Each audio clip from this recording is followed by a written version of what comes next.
Assalamualaikum warahmatullahi wabarakatuh. Perkenalkan, nama saya Deli Rulia Wulandari dengan NIM C1 Channel 20031 dengan mata kuliah metodologi penelitian. Di sini saya akan menjelaskan mengenai teori dan pengembangan hipotesis. Adapun yang akan saya jelaskan yaitu pengertian landasan teori, fungsi landasan teori, cara menuliskan landasan teori, pengertian hipotesa penelitian, kesimpulan tentang definisi hipotesis, dasar pemikiran pembuatan hipotesa, ciri-ciri rumusan hipotesis, macam-macam hipotesis, dan yang terakhir yaitu syarat penyusunan hipotesis. Baik, langsung saja. Pengertian landasan teori. Landasan teori adalah sebuah konsep dengan pernyataan yang tertata rapi dan sistematis, memiliki variabel dalam penelitian karena landasan teori menjadi landasan yang kuat dalam penelitian yang akan dilakukan. Pengertian lain dari landasan teori adalah seperangkat definisi, konsep, proporsi yang telah disusun rapi, dan sistematis tentang variabel-variabel dalam sebuah penelitian. Landasan teori ini akan menjadi dasar yang kuat dalam penelitian yang akan dilakukan. Oleh karena itu, dalam menciptakan landasan teori yang baik dalam penelitian akan menjadi salah satu hal terpenting, karena landasan teori menjadi sebuah landasan dalam penelitian itu tersendiri. Landasan teori merupakan bagian dari penelitian yang memuat teori-teori dan hasil-hasil penelitian yang berasal dari studi kepustakaan yang memiliki fungsi sebagai kerangka teori untuk menyelesaikan pekerjaan penelitian. Landasan teori juga sering disebut kerangka teori.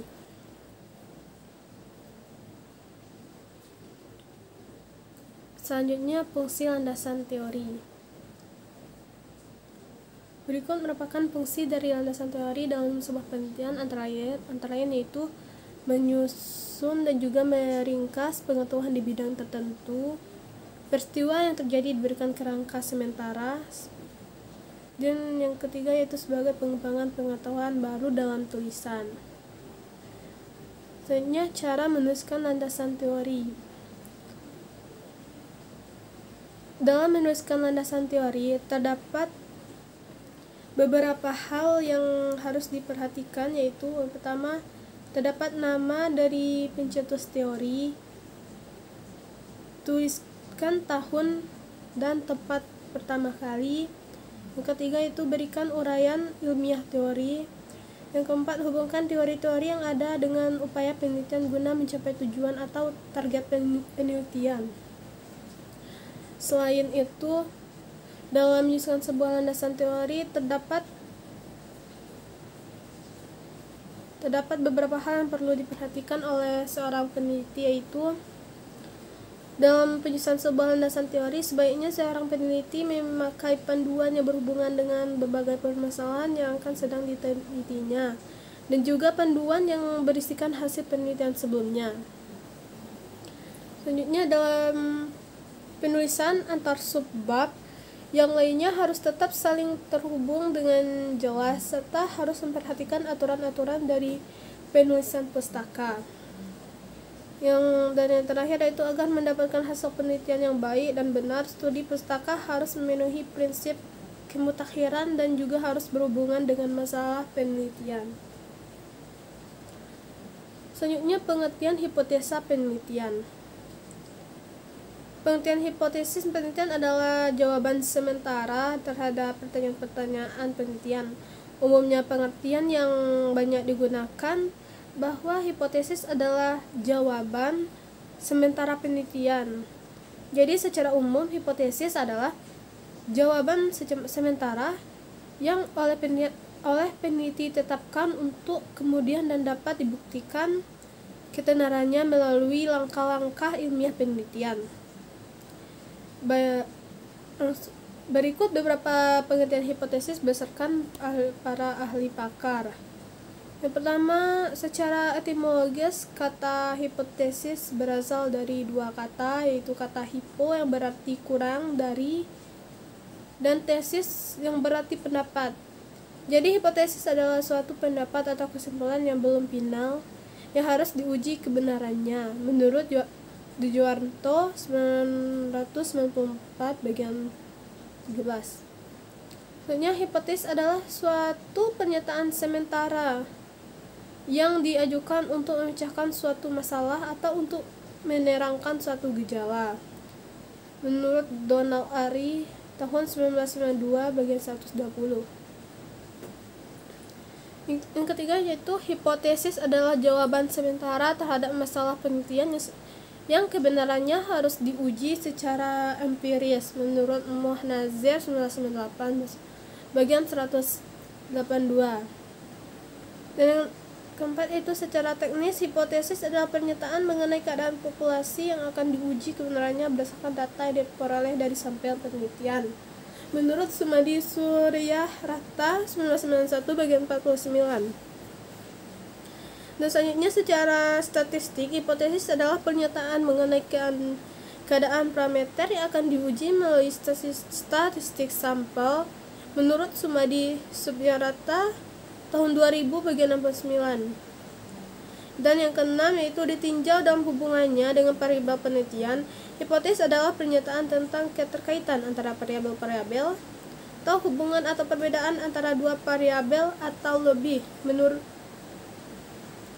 Dan yang terakhir yaitu ditinjau dalam hubungannya dengan teori ilmiah. Hipotesis adalah dedukasi dari teori ilmiah pada penelitian kuantitatif dan kesimpulan sementara sebagai hasil observasi untuk menghasilkan teori baru pada penelitian kualitatif.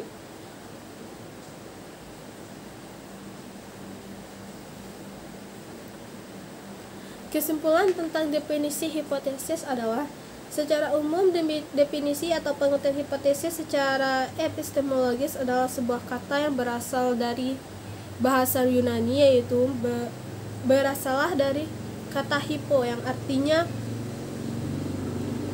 adalah di bawah serta kata tesis yang artinya adalah pendirian, pendapat atau kepastian.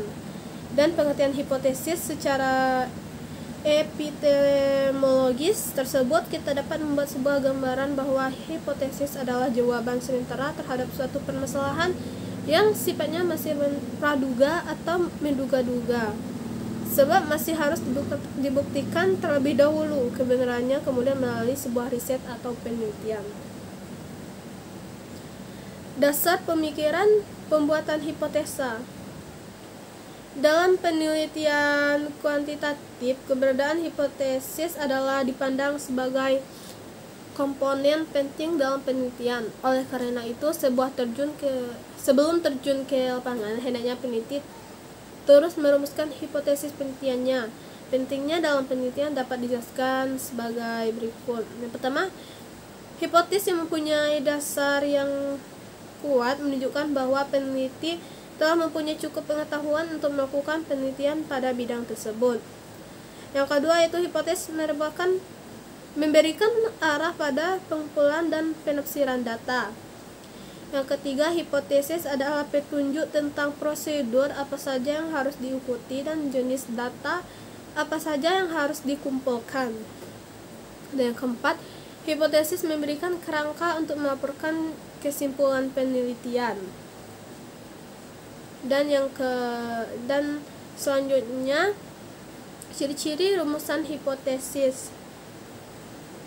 Ada beberapa hal yang harus diperhatikan peneliti dalam merumuskan hipotesa menurut Sumadi Suryahrata tahun 2000 bagian 7, yaitu yang pertama, harus menyatakan pertautan antara dua variabel atau lebih. Dalam satu rumusan hipotesis minimal terdapat dua variabel. Yang kedua, hendaknya dinyatakan secara deklaratif atau kalimat pernyataan. Dan yang ketiga, hendaknya dirumuskan dengan jelas. Dan yang terakhir, harus dapat diuji kebenarannya. Dan selanjutnya, macam-macam hipotesis adalah hipotesis deskriptif. Hipotesis deskriptif adalah dugaan atau jawaban sementara terhadap permasalahan yang bersifat deskriptif atau permasalahan yang berhubungan dengan variabel tunggal. Kedua, hipotesis kooperatif adalah sebuah dugaan atau jawaban sementara terhadap rumusan masalah yang sifatnya untuk menjawab pertanyaan-pertandingan atau komparasi antara dua variabel. Dan terakhir, hipotesis asosiatif adalah sebuah jawaban sementara terhadap rumusan masalah yang di dalamnya untuk menjawab pertanyaan adakah hubungan antara dua variabel penelitian. Dan yang terakhir yaitu syarat penyusunan hipotesis. Dalam menyusun hipotesis terdapat syarat-syarat yang harus dipatuhi, antara lain yang pertama yaitu haruslah dirumuskan secara singkat, padat, dan jelas.